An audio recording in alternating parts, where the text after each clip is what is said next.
Practice of medicine पर बात करते हैं और कुछ डिजीज जो उधर से जिज्ञासा है हमारे चिकित्सक मित्रों का। तो आज हम लोग उन सभी बीमारियों पर बात करते हैं जो कहीं ना कहीं डाउट है या उसका कुछ डिटेल्स जानकारी जानना चाहते हैं कुछ डॉक्टर्स, जो सभी के चैम्बर में कहीं ना कहीं इस प्रकार के पेशेंट आए तो ट्रीटमेंट में सुविधा हो और इलेक्ट्रोहोम्योपैथी के माध्यम से हम लोग ट्रीटमेंट को अंजाम दें, क्योंकि इलेक्ट्रोहोम्योपैथ एक ऐसी चिकित्सा पद्धति है जिसमें किसी प्रकार की कोई साइड इफेक्ट नहीं, किसी प्रकार का कोई अ, ऐसा नहीं कि ओवरडोज होने के बाद पेशेंट में कुछ और सिम्टम एराइज हो।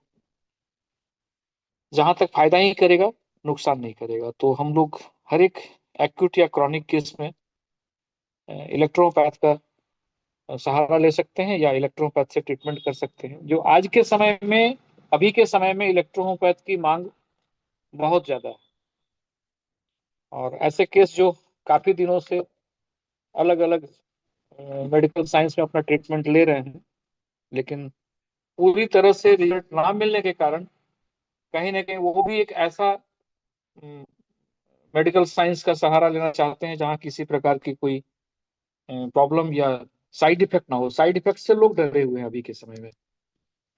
तो हम लोग इलेक्ट्रोपैथी के माध्यम से इस प्रकार के ट्रीटमेंट को अपना अंजाम दे सकते हैं या उसको क्योर कर सकते हैं। तो आज जो डिजीज पर हम लोग बात करेंगे वो कुछ केस हैं, जैसे कि अभी एक प्रॉब्लम आया हुआ है आपका सिकल सेल एनीमिया पर, और डॉक्टर पंकज श्रीवास्तव का है ओसीडी प्रॉब्लम पर, डॉक्टर श्रीनिवासन का है किडनी स्टोन पर, डॉक्टर जतिंदर सिंह जी का है एक नाइल इन्फेक्शन है, नाखून में इन्फेक्शन है पेशेंट का। और भी कई एक केस हैं। तो हम लोग कोशिश करते हैं एक समय सीमा के अंदर इसको कंप्लीट करने का। प्रोस्टाइटिस का भी ट्रीटमेंट किन्हीं ने मांगा है, तो हम लोग सभी पर बात करते हैं।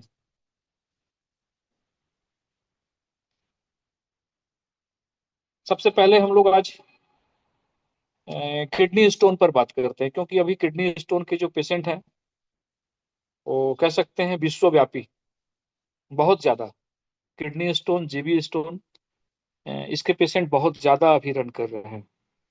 तो कोशिश करते हैं कि इस प्रकार के केस को हम लोग इलेक्ट्रोहोम्योपैथ से क्योर करें। तो क्या ट्रीटमेंट देंगे या किडनी स्टोन है क्या, इससे क्या परेशानियां होती है, कैसे इसका हम लोग सिम्टम एटियोलॉजी इसको पहचान कैसे करेंगे, इन सभी पर थोड़ा सा हम लोग अपना अपना अ, मंतव्य सामने रखते हैं या इस पर विचार करते हैं।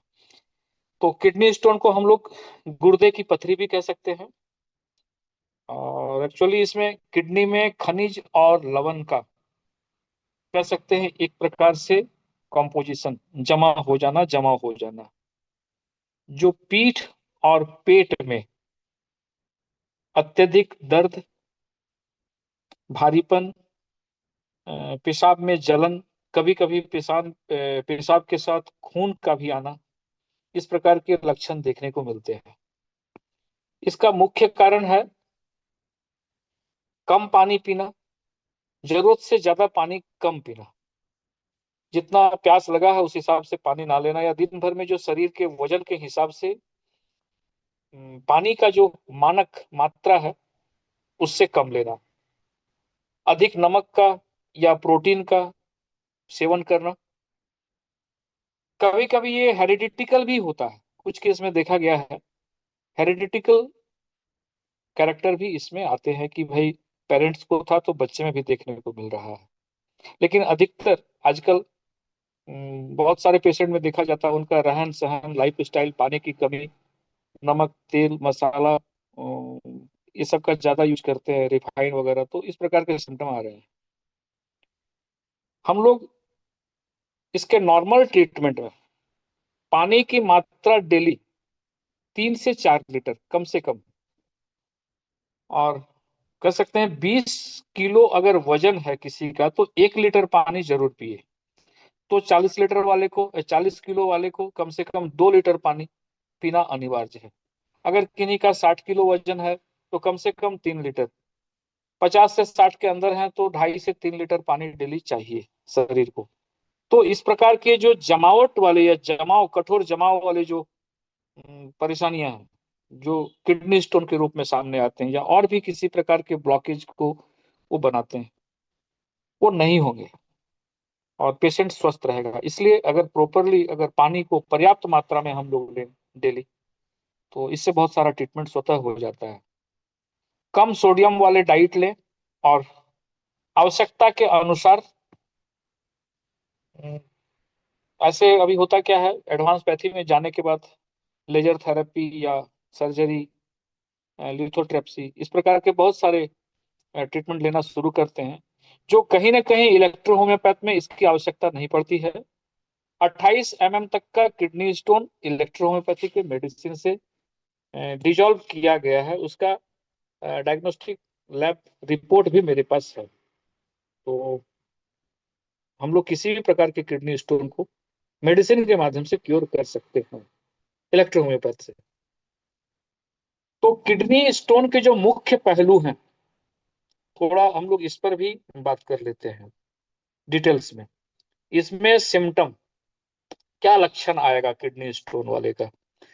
पेशेंट का पीठ में और रिब्स के नीचे, पसलियों के नीचे या कमर में एक्सेस पेन, अत्यधिक दर्द, जिसे रिनल कॉलिक के नाम से भी हम लोग जानते हैं। पेशाब करते समय जलन, दर्द, भारीपन, तेज जलन की स्थिति, और ऐसा लगता है कि थोड़ा थोड़ा फीवर शरीर में बना हुआ है। पेशाब का रंग भी लाल, गुलाबी, भूरा, कभी कभी पेशाब को छूने से ऐसा लगता है कि रेत के कुछ भाग पेशाब के साथ बाहर आ रहे हैं।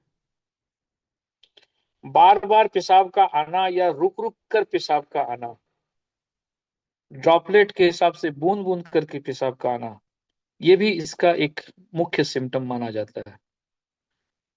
जीभ मिचलाना और उल्टी जैसी टेंडेंसी भी बनी रहती है पेशेंट में।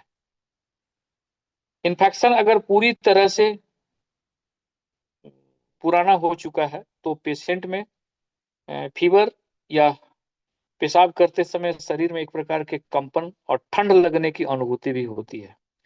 तो ये कुछ लक्षण हैं जो किडनी पेशेंट में देखने को मिलते हैं। अब हम लोग इसका एटियोलॉजी भी थोड़ा देखें, क्या कारण है, काउजेज क्या है इसके, किडनी स्टोन के क्यों होते हैं इस प्रकार की बीमारी। अभी तो अगर आप डेली 20 पेशेंट देखेंगे तो 10 पेशेंट तो निश्चित रूप से स्टोन वाले मिल ही जाते हैं। इस प्रकार की अभी संभावना बनी हुई है। स्टोन का बहुत ज्यादा केस आता है, तो हर एक क्लिनिक में हम लोग कोशिश करें, जो इलेक्ट्रोहोम्योपैथ से प्रैक्टिस करते हैं, अगर सही ढंग से डाइल्यूशन का सिलेक्शन हो, अपना कॉम्बिनेशन अगर सही तैयार हो, तो पेशेंट को बहुत ही अच्छा रिजल्ट दिया जा सकता है।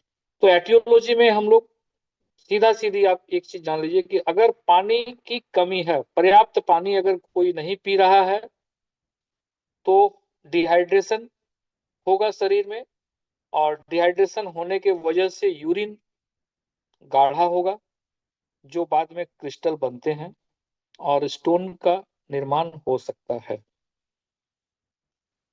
आहार जो लेते हैं डाइट पेशेंट, इसमें नमक, सोडियम कह सकते हैं इसकी मात्रा, या एनिमल प्रोटीन और चीनी या रिफाइंड अगर अधिक सेवन कर रहे हैं, तो ऐसे भी पेशेंट में किडनी स्टोन की संभावना ज्यादा बनती है। ऑक्जेलेट युक्त खाद्य पदार्थ जैसे पालक, चुकंदर, चॉकलेट, अगर इन सभी चीजों का ज्यादा सेवन कर रहे हैं, जो कैल्शियम के साथ मिलकर कैल्कुलाई बनाते हैं या पथरी बनाते हैं, तो इससे भी पथरी होने की संभावना बढ़ जाती है। इसके जो पेशेंट होते हैं अधिकतर देखा जाता है कि कुछ मोटापा इनमें जरूरत, जो एक शरीर का फिगर होना चाहिए उससे थोड़ा सा मोटापा मैक्सिमम केस में देखा जाता है। कभी कभी मधुमेह के कारण भी, पुरानी दस्त की अगर शिकायत है, क्रॉनिक डिसेंट्री का, तो भी इस प्रकार के सिम्टम वैसे पेशेंट में ज्यादा देखने को मिलते हैं, और ओबेसिटी वाले में तो ज्यादा देखने को मिलते हैं। ऐसे अभी ये जनरल किसी के साथ भी इस प्रकार की घटना घट सकती है। ये केस किडनी स्टोन का हेरिडिटिकल भी हो सकता है। परिवार में अगर पहले किसी को है तो आने वाले जनरेशन को भी हो सकता है, क्योंकि ये जो बॉडी का जो सिम्टम है लगभग हेरिडिटिकल केस में एक दूसरे से पेरेंट से मिलता है, और उनका फंक्शन जो है कहीं ना कहीं वो भी हेरिडिटिकल कैरेक्टर को शो करता है। तो संभव है कि ये हेरिडिटिकल भी हो, लेकिन हम लोग कुछ इसमें सावधानियां या प्रिकॉशन ले सकते हैं। इनिशियल स्टेज में कहते हैं प्रिकॉशन या prevention is better than cure. अगर हम सतर्क हो जाएं तो दवा लेना और ठीक होना, वो लंबी प्रक्रिया से गुजरना नहीं पड़ेगा। तो प्रतिदिन कम से कम अपने वजन के हिसाब से 20 किलो वजन में 1 लीटर पानी, या एक एवरेज कम से कम 3 से 4 लीटर पानी, 10 से 12 गिलास पानी दिन भर में पीना अनिवार्य है, जरूर पिए। नींबू पानी या संतरा का जूस भी बहुत ज्यादा फायदेमंद होता है ऐसे केस में। ये साइट्रेट पथरी बनने से रोकते हैं या बचाते हैं शरीर को। पालक, टमाटर, कुछ बीज वाले या भोजन या चॉकलेट का सेवन हम लोग कम करें तो इस बीमारी से बचा जा सकता है। फास्ट फूड, प्रोसेस्ड फूड, डिब्बा बंद, इस प्रकार के भोजन से भी थोड़ा बचे तो काफी फायदा होगा, या इस प्रकार की बीमारी नहीं हो सकती है। अत्यधिक मांस, मदिरा, सी फूड, समुद्री भोजन भी इसमें बहुत ज्यादा खतरनाक होता है, या उससे भी थोड़ा परहेज करना जरूरी होता है। किडनी स्टोन वाले पेशेंट आखिर खाएं तो क्या खाएं? इनका डाइट नारियल पानी, जौ का पानी, साइट्रस फ्रूट्स, नींबू, संतरा, हरी सब्जियां, इस प्रकार के अगर वो डाइट के रूप में लें तो काफी अच्छा रहता है। पालक, चुकंदर, टमाटर, बीज वाले फल, ज्यादा नमक, अचार, पापड़, नशीले पदार्थ, इनसे थोड़ा तौबा करें, परहेज करें तो अच्छा है। जीवन शैली में जो बदलाव करना है किडनी स्टोन वाले को, वो भी थोड़ा सा हम लोग उस पर बात कर लें। नियमित व्यायाम करें जो कहीं ना कहीं यूरिनेशन को प्रॉपरली बनाए रखने में मददगार हो, जैसे मंडूकासन वगैरह, कुछ ऐसे व्यायाम हैं जो काफी ज्यादा मददगार होते हैं इस प्रकार के केस में। लेकिन गर्म वातावरण में ज्यादा पसीना आने पर पानी, अगर हम लोग 3 ही लीटर पी रहे हैं, बहुत ज्यादा गर्मी है, तो पानी की मात्रा बढ़ानी भी पड़ सकती है, क्योंकि पसीने के माध्यम से पानी का अवशोषण बहुत ज्यादा होता है, तो पानी ज्यादा भी पीना पड़ सकता है। शरीर का वजन पर भी कंट्रोल करना पड़ेगा, और विटामिन सी सप्लीमेंट्स का अधिक सेवन से भी बचना पड़ेगा, विशेषकर मेल में। इसमें जो ट्रीटमेंट हम लोग लेंगे, जो छोटे पथरी होते हैं, छोटे साइज की जो कैलकुलाई है, अधिकतर ये पानी की मात्रा बढ़ा देने से स्वतः निकलने शुरू हो जाते हैं। और कुछ दर्द निवारक गोली जो लोग जनरली प्राइमरी स्टेज में घर में रखते हैं, ले लेते हैं थोड़ा मोड़ा दर्द में, लेकिन अधिकतर इसका सेवन करना उचित नहीं है। पानी ही इसका पर्याप्त ट्रीटमेंट हो जाता है अगर बहुत छोटे छोटे साइज में है तो। अगर बड़ी पथरी है तो हम लोग लिथोट्रिप्सी, या अधिकतर अभी के समय में झटके वाली जो लहरें हैं, इससे पथरी को लोग लेजर थेरेपी से तोड़ कर निकालते हैं। लेकिन हम लोग इलेक्ट्रोहोम्योपैथी में सिर्फ दवा से ही ये काम करते हैं, ये सब चीज का जरूरत नहीं पड़ता है। कुछ ऐसे भी पद्धतियां हैं जैसे यूरेटेरोस्कोपी, कैमरे के द्वारा पथरी को भी निकाला जाता है। और मैक्सिमम लोग सर्जरी का सलाह देते हैं एडवांस पैथी में, लेकिन हम लोग इलेक्ट्रो होम्योपैथ में जो कुछ मेडिसिन है किडनी स्टोन वाले को, तो उस पर थोड़ा सा बात कर लेते हैं। देखिए, एक कॉम्बिनेशन H2C4 लिम्फोन A3, इसका D3 से बनाएंगे, और 5 ड्रॉप 3 आवरली, दिन में 3-3 घंटे पर 4 बार या 5 बार, 5 बूंद करके 3-3 घंटे बाद। दूसरा कॉम्बिनेशन लेंगे S6C6 भरवन वाई, इसका भी D3 से कॉम्बिनेशन तैयार करेंगे, और 10 drop 3 time after meal with half cup hot water, normal water, पूरा गर्म नहीं, पीने लायक हो। तीसरा कॉम्बिनेशन ऐसे पेशेंट में अधिकतर कॉन्स्टिपेशन का शिकायत देखने को मिलता है, तो हम लोग एस्लासिटेन-2 को रात को सोते समय D3 से गर्म पानी के साथ लें तो काफी अच्छा मिला। तो किडनी स्टोन वाले पेशेंट को हम लोग जनरली इन सभी कॉम्बिनेशन से इलेक्ट्रो होम्योपैथ के माध्यम से क्योर कर सकते हैं। इसके कुछ क्षेत्रीय कारण भी होते हैं, किस क्षेत्र के लोगों में ज्यादा मिलेगा, कुछ ऐसे क्षेत्र हैं जहां पर इसके पेशेंट कम मिलते हैं। तो गर्म और शुष्क जलवायु वाले क्षेत्र, जहां लोग कम पानी पीते हैं या ज्यादा पसीना आता है, जैसे भारत के गर्म राज्य रेगिस्तान इलाके में या कुछ हॉट टेम्परेट जोन में, इसके पेशेंट ज्यादा देखने को मिलते हैं। तो पानी का यूज ज्यादा करना है किडनी स्टोन से बचने के लिए। और अगर किडनी स्टोन है तो फिर आप इलेक्ट्रोहोम्योपैथिक मेडिसिन से इस प्रकार के डिजीज को पूरी तरह से क्योर कर सकते हैं बिना किसी सर्जरी के, और इसका कोई साइड इफेक्ट नहीं होता है, कोई रिएक्शन नहीं है, आराम से इसका ट्रीटमेंट लिया जा सकता है। अब हम लोग एक दूसरी बीमारी उस पर बात करते हैं, जिनका जिज्ञासा है,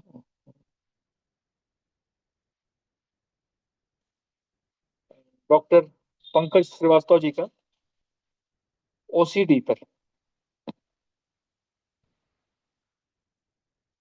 तो हम लोग ओसीडी पर भी बात कर लेते हैं। ओसीडी है क्या, इसमें क्या क्या सिम्टम आते हैं, इस प्रकार के डिजीज कैसे होते हैं, क्या कारण है, लक्षण क्या है, तो हम लोग इन सारी बातों पर भी चर्चा कर लेते हैं। बीच में डॉक्टर श्रीनिवासन जी कुछ शायद बोलना चाह रहे थे, हमको बोले कि भाई क्लास के बीच में हमको 1 मिनट का टाइम दीजिएगा। अगर आपको कुछ बोलना है तो बोल सकते हैं, नहीं तो हम लोग दूसरी बीमारी पर आगे बढ़ेंगे। हाँ, बोलने दीजिए सर। हाँ, हाँ, हाँ। हम्म,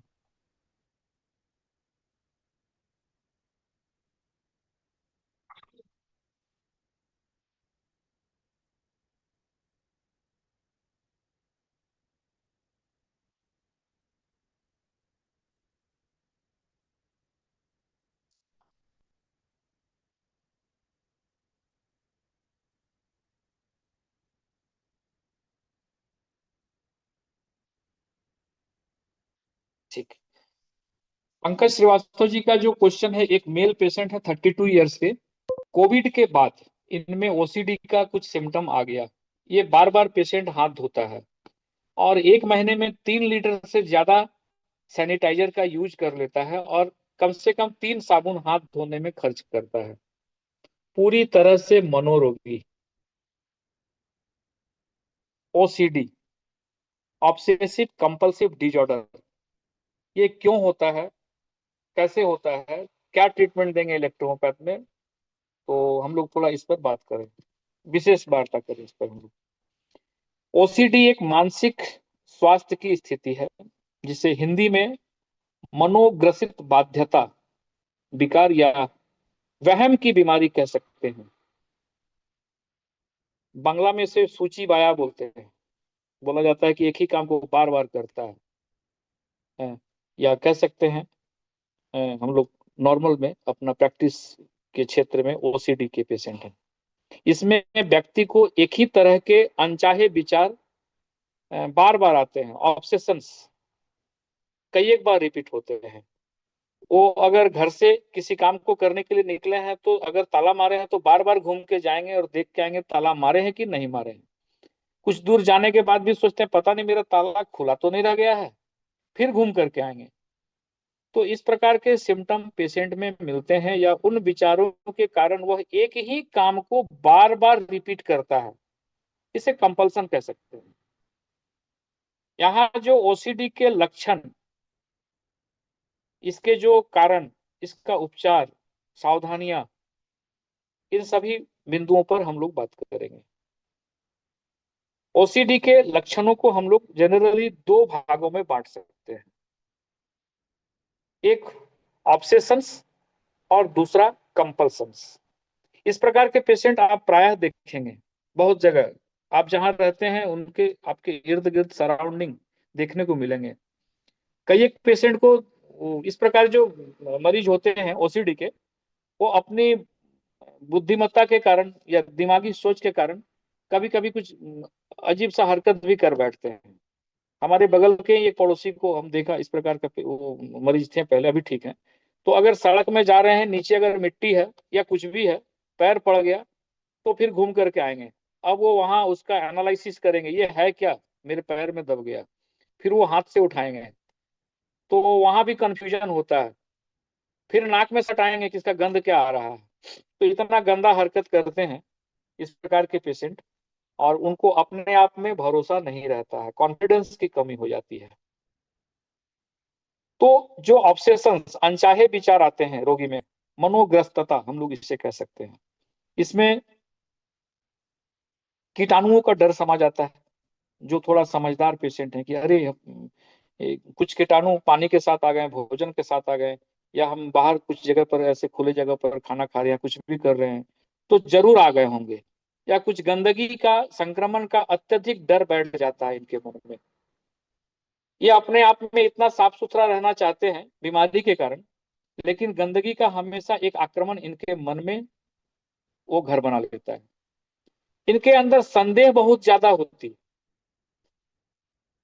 किसी भी चीज पर भरोसा नहीं कर पाते हैं। जैसे घर का दरवाजा खुला है, घर में ताला मारा कि नहीं, घर का गैस चूल्हा चालू रह गया क्या, ताला लगने के बाद भी बार बार घूम के जाना और देखना, क्या पानी हमने जो पिया वो ग्लास सही था क्या, ग्लास में कुछ सटा हुआ था क्या, खाना खाने के बाद बर्तन को जो धोए बर्तन में कुछ रह तो नहीं गया।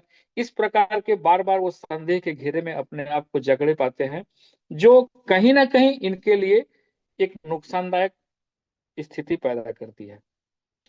इनकी जो व्यवस्था है, ये व्यवस्था का गुलाम होते हैं, सोचते हैं कि मेरे हिसाब से ही संसार चले, हम जैसा चाहें वैसा सामने वाला करे, मेरे आदेश के हिसाब से हर कुछ होना चाहिए। चीजों को बिल्कुल सही क्रम में एक डायरेक्शन में रखने की इच्छा होती है कि नहीं इसी तरह रहना चाहिए। अगर कोई घर बना रहा सामने वाला, उसने दरवाजे खिड़की अपने हिसाब से डाले हैं, तो वैसे भी स्थित नहीं, इस तरह होता तो ठीक रहता। इस प्रकार की कुछ भावनाएं ओसीडी पेशेंट में देखने को मिलती है। ये हिंसक भी होते हैं, अपने बात को मनवाने के लिए कुछ भी कर सकते हैं। खुद को या दूसरों को चोट पहुंचाने या अनचाहे भयानक विचार भी इनके मन में आ सकते हैं। तो इस प्रकार के भी सिम्टम आते हैं। जनरली ये अगर खा करके हाथ धोने गए तो बार बार हाथ धोएंगे, नहाने गए हैं तो एक बाल्टी पानी से नहीं हुआ तो कई एक बाल्टी को बार बार रिपीट करते हैं। इस प्रकार के आदत हो जाते हैं इनके।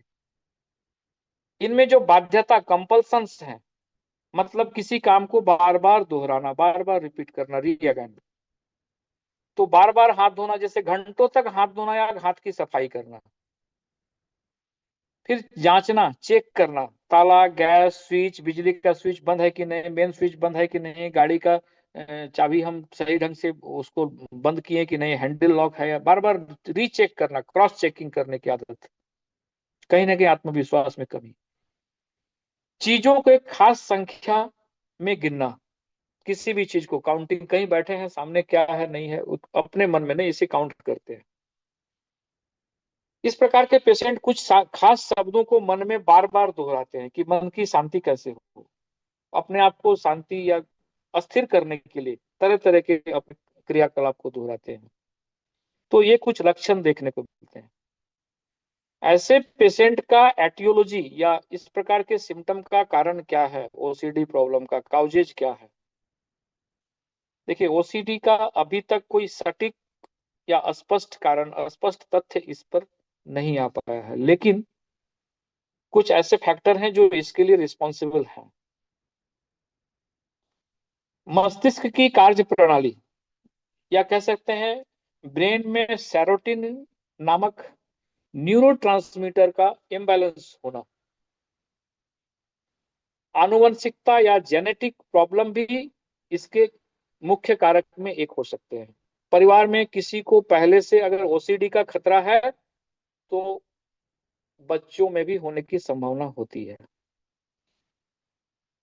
कह सकते हैं पर्यावरणीय कारक भी इसमें कुछ महत्वपूर्ण भूमिका निभाते हैं, जैसे तनावपूर्ण जीवन, बचपन में कोई विशेष घटना, कुछ विशेष प्रकार के वातावरण में अपने आप को रखना, या कोई बड़ी दुर्घटना भी मानसिक रूप से पेशेंट को अपने कब्जे में कर लेती है, या मेंटली पेशेंट वीक हो जाते हैं बहुत ज्यादा सोचने, ओवर थिंकिंग के कारण, जो अपने आप से भरोसा उनका टूट जाता है और कुछ खास सोच के गुलाम बन जाते हैं। नहीं, ये सोच ही सही है, ऐसा ही होना चाहिए।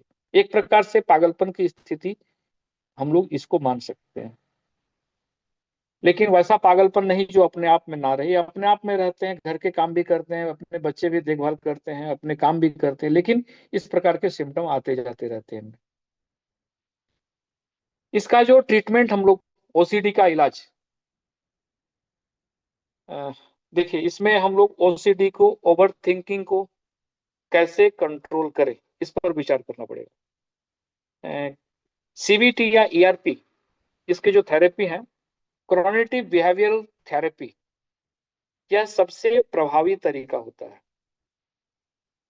कह सकते हैं एक्सपोजर एंड रिस्पांस प्रिवेंशन के जरिए मरीज को डर का सामना करना और कंपल्सन, दोहराने की जो पुनरावृत्ति है, उसे रोकने का अभ्यास कराया जाता है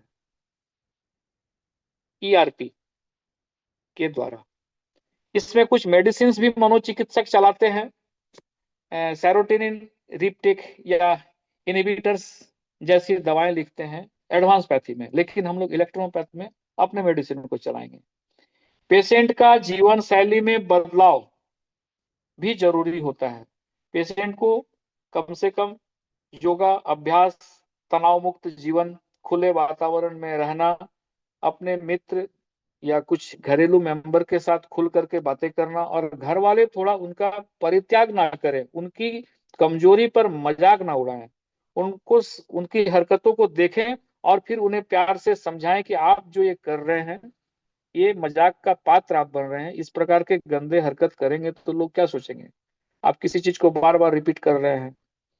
तो इस प्रकार के सिम्टम को समझाने से भी, कई एक बार समझाने से, बार बार समझाने से पेशेंट उस आदत को धीरे धीरे छोड़ता है। अन्यथा ऐसे पेशेंट का लोग समाज में मजाक उड़ाना शुरू कर देते हैं, उनका बहिष्कार करना शुरू कर देते हैं। वो अगर सामने आकर बैठे तो अच्छे लोग वहां से उठ करके बाहर दूर चले जाते हैं। तो इनमें जो अकेलापन की स्थिति या मानसिक कमजोरी की जो स्थिति है, ये इन्हें कहीं ना कहीं सामाजिक रूपरेखा से एक किनारे दरकिनार करा देते हैं, जो काफी कष्टदायक होता है ऐसे मरीज के लिए। तो जो भी जिनके आसपास इस प्रकार के पेशेंट हैं, रोगी हैं, घर के मेंबर हो या बाहर के हो, उन्हें समझा करके रास्ते पर लाया जा सकता है। तो फर्स्ट ट्रीटमेंट तो यही है कि पेशेंट को समझा करके, अच्छे से समझा करके, उसकी गलतियों को समझाना है कि इस प्रकार से नहीं होना चाहिए, उसकी खामियों को, उसकी अच्छाइयों को, दोनों चीज को बताना है। तो पेशेंट बहुत हद तक रास्ते पर चले आते हैं। इस प्रकार के केस में जो प्रिकॉशन या कुछ डाइट वगैरह पेशेंट को दिया जाता है, हम लोग उस पर भी बात कर लेते हैं। देखिए, थेरेपी और दवा, ये तो एडवांस पैथी में चलता है, तो वो अलग चीज हो गया। हम लोग इलेक्ट्रोपैथ की मेडिसिन देंगे तो सिर्फ उसी पर बात करेंगे।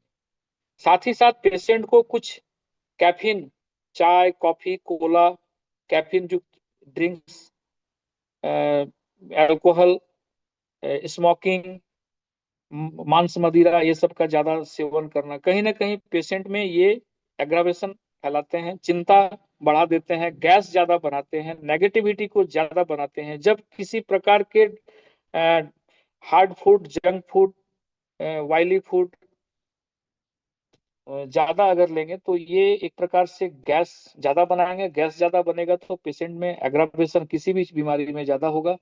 नींद की कमी होगी, नींद की कमी होगी तो ये टेंशन में ज्यादा रहेंगे, एकांत में ज्यादा बैठना पसंद करेंगे, और जब ज्यादा चिंता करेंगे तो इस प्रकार के डिजीज इनमें ज्यादा हावी हो जाएंगे।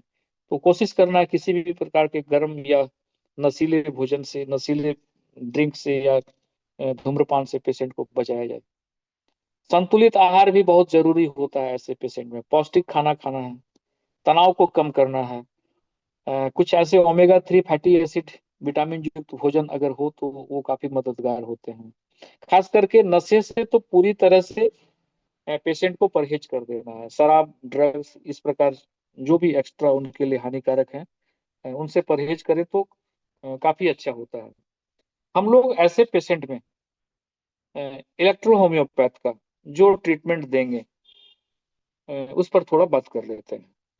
देखिए, इलेक्ट्रो होम्योपैथी में एक कॉम्बिनेशन हम लोग का आता है सिंथेसिस के नाम पर। तो इलेक्ट्रो होम्योपैथ का सिंथेसिस को हम लोग 10 ड्रॉप 3 टाइम पेशेंट को अगर दें भोजन और नाश्ता से आधा घंटा पहले, तो काफी रिलीफ मिलता है पेशेंट को, इससे काफी फायदा होता है।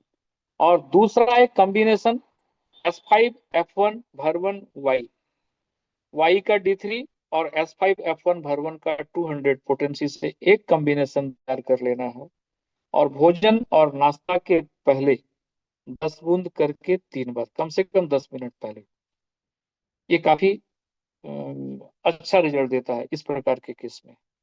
और पेशेंट का एलिमेंट्री कैनाल या डाइजेशन प्रॉपरली हो तो हम लोग S10C10F2 भर 2 वाई, इसका D3 से एक कॉम्बिनेशन तैयार करके 10 ड्रॉप 3 टाइम आफ्टर मील थोड़ा सा गर्म पानी के साथ दें।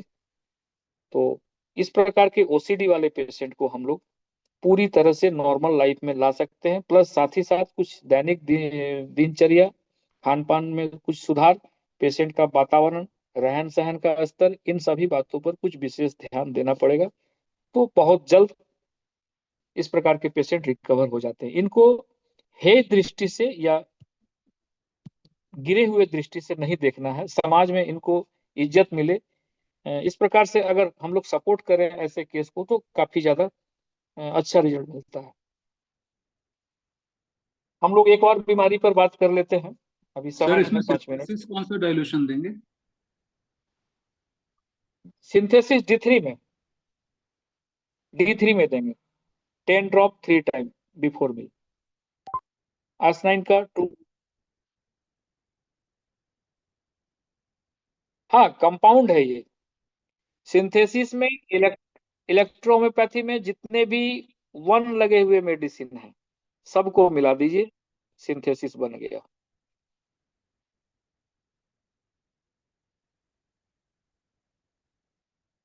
नहीं, अधिकतर आप एक सीधा सीधी फॉर्मूला जान लीजिए, जितने भी 1 वाले मेडिसिन हैं वो कहीं ना कहीं ये यूनिवर्सल रेमेडी है।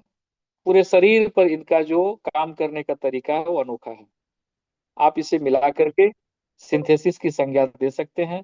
हाँ, A1 के जगह पर बहुत लोग A3 देते हैं, तो अब उनकी मर्जी है। आप इसे 10 ड्रॉप 3 टाइम बिफोर मिल दीजिए, काफी अच्छा रिजल्ट देगा। और S9 का 200 ये भी बिफोर मिल, और S10C10 भर 2 F2 ये खाना खाने के बाद थोड़ा गर्म पानी के साथ ठीक सर रहेगा। आपने एक बताया था सिंथेसिस जो वीकनेस के लिए देने के लिए हनी में डाल के भी, तो वो भी D3 मिक्सचर हाँ, बना के देंगे?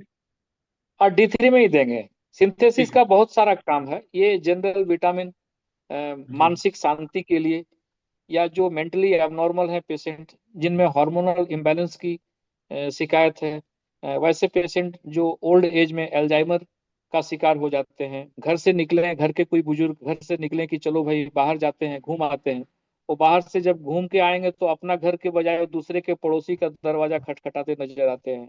तो इस प्रकार की जो भूलने की बीमारी, कोई सामान घर में रखें और उसका खोज करेंगे दूसरे जगह पर जा करके कि भाई आखिर ये सामान हम कहाँ भूले हैं। तो इस प्रकार के बहुत सारे भूलने के सिम्टम देखने को मिलते हैं। तो हम लोग वहां सिंथेसिस चला सकते हैं। बच्चे में जब न्यूट्रिशन की कमी हो या बैड न्यूट्रिशन के कारण जो प्रॉब्लम एराइज हो, वहां भी हम लोग सिंथेसिस को सुबह शाम 2 बार अगर दें तो वो बच्चा का शारीरिक विकास सही होगा, मानसिक विकास सही होगा, बोन का ग्रोथ सही होगा, बॉडी में हार्मोनल इम्बैलेंस की स्थिति जो बनी हुई है वो दूर होगी, और बच्चे में एक प्रकार से हेल्दी चाइल्ड ग्रोथ के लिए हाइट ग्रोथ जिनका रुका हुआ है उनको हम लोग दे सकते हैं। महिलाओं में जब मीनोपॉज के कारण एक प्रकार से पागलपन जैसी स्थिति बन जाती है, वो अपने आप में हार्मोनल इम्बैलेंस के कारण मीनोपॉज की स्थिति में बहुत ज्यादा चिड़चिड़ी हो जाती है, एक्सेस ब्लीडिंग का प्रॉब्लम होता है, जिसके कारण कभी कभी उन्हें मेंटल केयर की भी आवश्यकता पड़ जाती है। वैसे केस में भी हम लोग अगर सिंथेसिस का यूज करें तो काफी फायदेमंद होता है। अ, कुछ केस ऐसे जो अत्यधिक गैस बनने के कारण बीपी बहुत ज्यादा हाई रहता है, और बीपी हाई रहने के कारण वो थोड़ा सा अनाप शनाप थिंकिंग, अपने सिर के बाल नोचना, सामने के सामान को गुस्से से तोड़ देना, तो इस प्रकार के सिम्टम अगर आते हैं तो यहाँ भी कहीं ना कहीं उनका मस्तिष्क कंट्रोल में नहीं है, हम लोग सिंथेसिस को यहाँ चला सकते हैं। कुछ ऐसे बुजुर्ग घर में जिनको खान पान के बाद लोग अधिकतर एक्स्ट्रा साइड से प्रोटीन या कुछ और विटामिन वगैरह देना चाहते हैं, आप उन्हें अगर शहद के साथ सिंथेसिस का मात्रा देते हैं तो वो सब आर्टिफिशियल कुछ देने का और जरूरत नहीं पड़ेगा, ये नेचुरल है, टोटली हर्बल मेडिसिन है, बहुत ज्यादा इसका फायदा ले सकते हैं, काफी अच्छा रिजल्ट मिलता है।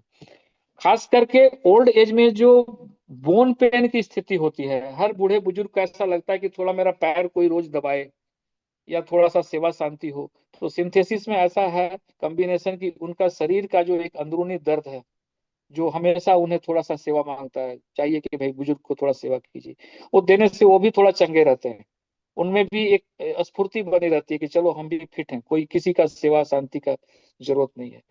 तो हम लोग जनरल टॉनिक के रूप में, एक बहुत ही अच्छे न्यूट्रिटिव मेडिसिन के रूप में, हाइट ग्रो मेडिसिन के रूप में, या मिनोपॉज के दरमियान जो मेंटल डिप्रेशन में चली जाती हैं महिलाएं, उनके लिए हम लोग इस प्रकार के मेडिसिन का अगर सहारा लें, हाँ, जरूरत पड़ा तो कुछ सपोर्टिंग मेडिसिन भी दे सकते हैं सिंथेसिस के साथ, जैसे एस 9 का 200 दिए।